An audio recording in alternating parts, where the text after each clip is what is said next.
Hello, my name is Tina Scott.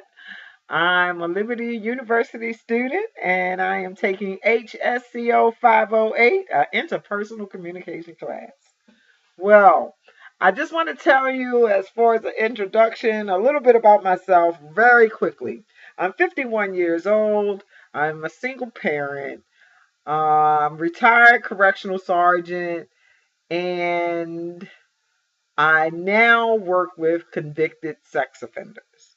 So I've gotten a lot out of the class, um, and I intend to try and tell you some of what my overarching goals are, the background of my behavioral blend, about what my communication barriers are, my action plan, and how I attempt to fix all of the things that Mel's Carbonell said was wrong with me, according to the DIS model.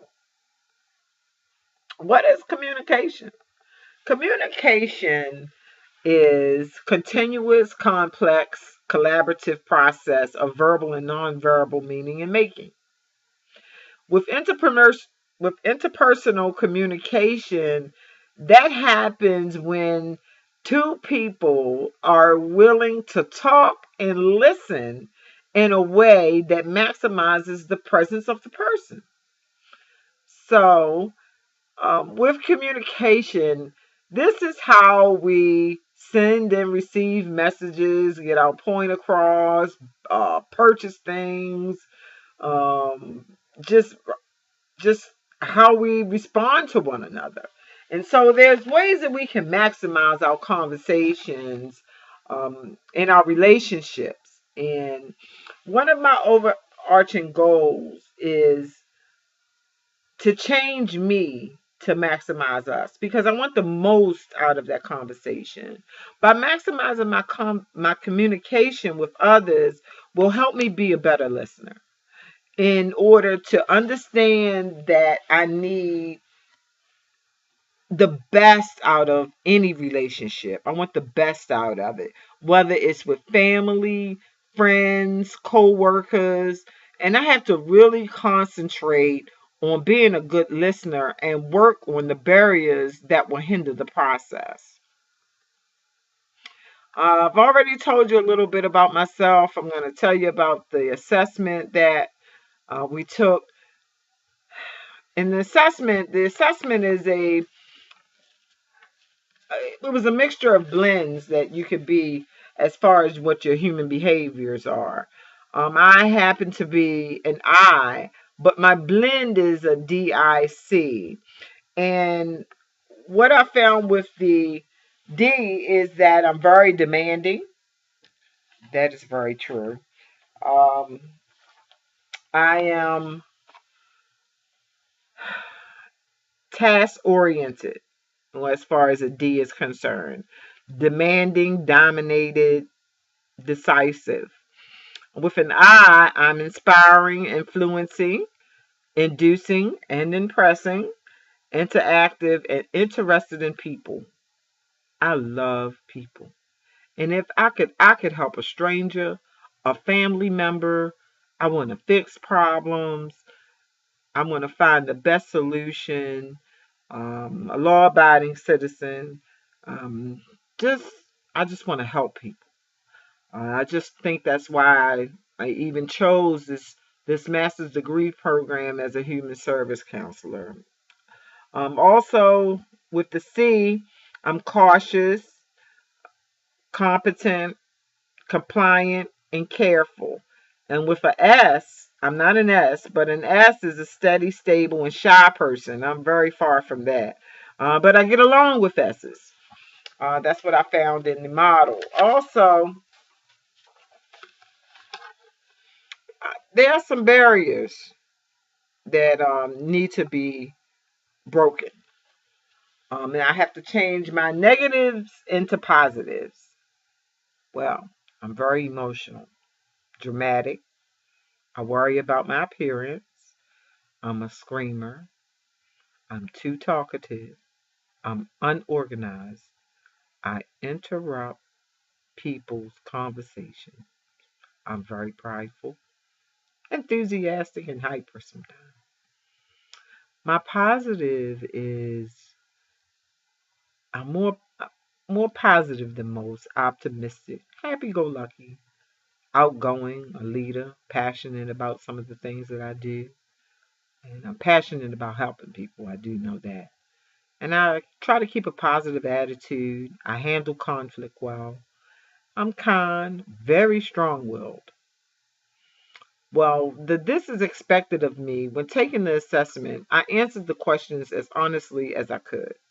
I wanted to answer the questions um, to the best of my ability because I wanted to get the most out of the assessment. Because I did not believe someone else could tell me about me but me. So, Mel's Carbonell pretty much had me right on point with his assessment. But recognizing what my barriers are will help me fix my negative barriers into positive ones, and then I can have a better communication with people. And continuing to have an outgoing personality and listening empathetically, it will help me enhance um, my personality.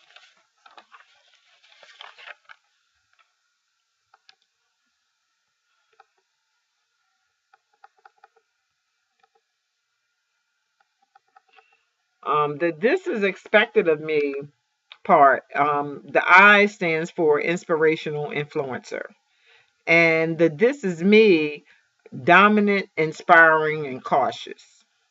You know, I'm not going to do things that I shouldn't most of the time. But how do I break these walls? How do I break these barriers? How do I fix what's wrong with me? First of all, we have to acknowledge that there is a problem, and I know that I have several. I have to be cautious of being boisterous and be considerate of others' feelings. Working in a prison sometimes does not allow you to do that. You have to get straight to the point. You have to tell a person what's wrong. Um, if, say, for instance, if someone was having an odor problem, you have to say you have an odor problem and you need to fix it today. So those are just little things, but sometimes we have to do that in that type of environment. And stop interrupting people during conversation. But I think when I do that, I want to help someone fix their problem, or I don't want to lose my point. So because as I get older, I find myself experiencing some short memory spurts. Be aware of nonverbal cues. If you're talking about something that I don't really want to hear, I could walk away from you or I could not give you that eye contact. Not be argumentative is another thing that I'm trying not to do, not be argumentative. And most of the time, I'm argumentative with my teenage son. But I'm trying to find ways to maximize our conversation, to keep our conversation going and get the most out of the conversation with my child. Control my temper, be open-minded. When my emotions are out of whack, I have to calm down. Sometimes you just gotta sit still, and I'm learning how to do that. Um, I need to be a mindful listener, and this will help me give me the ability to receive the spoken word accurately, retain the information, sustain attention, attend to your own responsive speech, and encourage the speaker. I am an encourager. If there is a situation that I know that can be fixed because I trust in God, I trust in Him, and I when I talk to people, and it sometimes is a better way. Because God, He looks at us um, with love. And that's why we have to have a love for people in order to help people. And we just don't know how God is going to use us sometime. And so I always want to be um, God to use me in that way. Um, my resources and strategies that I'm going to use will be the talker listener card. I think that card will be necessary in my relationship, and it will give me the opportunity for me to be able to talk or listen without being judgmental, assertive, not agree, not disagree, be calm, all of those things that you need when you're conversating with someone. Not jump to conclusions based on preconceived notions, and be aware that we sometimes put people into boxes instead of trying to see the person with his or her characteristic behind the stereotype. Even though you may be a murderer or sex offender or bank robber or whatever you've done in your past, um, I have to look at the person and not be judgmental of what they've done, because God doesn't want us to judge people, despite what their wrong is. We steady have to encourage people. What I noticed that I had been doing since I've been taking this class is I repeat statements from what the talker is talking. And one of my friends said, "Why you keep repeating things that I say?"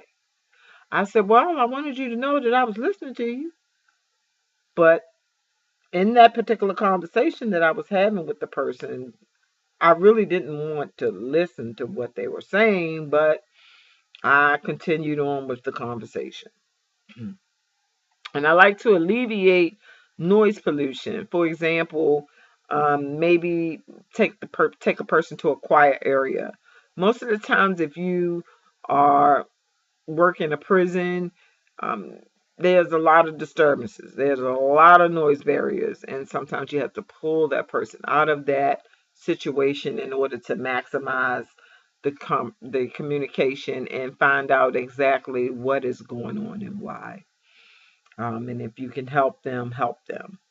Um, Acknowledge that my body tones, the tone of language the tone that I'm using with them, my body language. Acknowledge it's okay for the talker to feel or think the way that he or she does.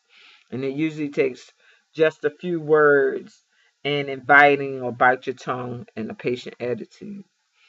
So, in my conclusion, my statement is changing me to maximize us. I've really enjoyed the course. I think that I learned a lot. Um, I thank you for listening and have a great evening.